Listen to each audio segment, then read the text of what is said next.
Вашата партија сте го третирале законот за користење на јазиците како уставен проблем, како закон кој треба да се разгледа и како закон кој според вас излегол надвор од уставната рамка по вашиот наратив, испраќајќи порака и создавајќи вака во јавноста. Сте користеле тезата. Уставниот суд не Шведска, туку кога беше за една точка од вашата програма, односно за пензиите, знаевте да ја напаѓате, исто така истиот тој уставен суд да го напаѓате, значи исто така во вашите изјави, јавни изјави кои ги имавте во континуитет сте манипулирале со внатрешната јавност, повикувајќи се и на Венецијанската комисија.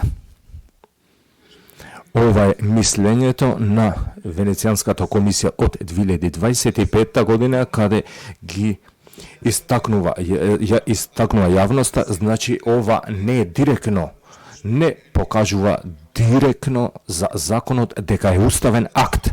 Никој нема против користењето на јазиците во Македонија, кои што ги употребуваат делови од народи на одредени територии или на целата територија, во случајот албанскиот јазик, нити пак некој некогаш го спорел тоа. Ќе ви дадам еден пример.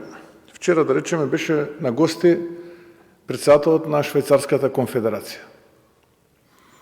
И додека тој зборуваше и ни се обраќаше на англиски јазик, во позадина, во превод беше на македонски и на албански.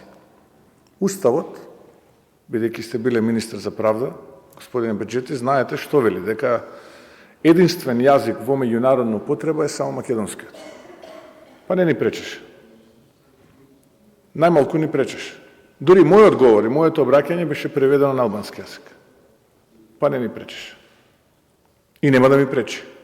Затоа што нема никогаш да дозволам ситни души со ситни теми да играат на чувствата на граѓаните во Македонија.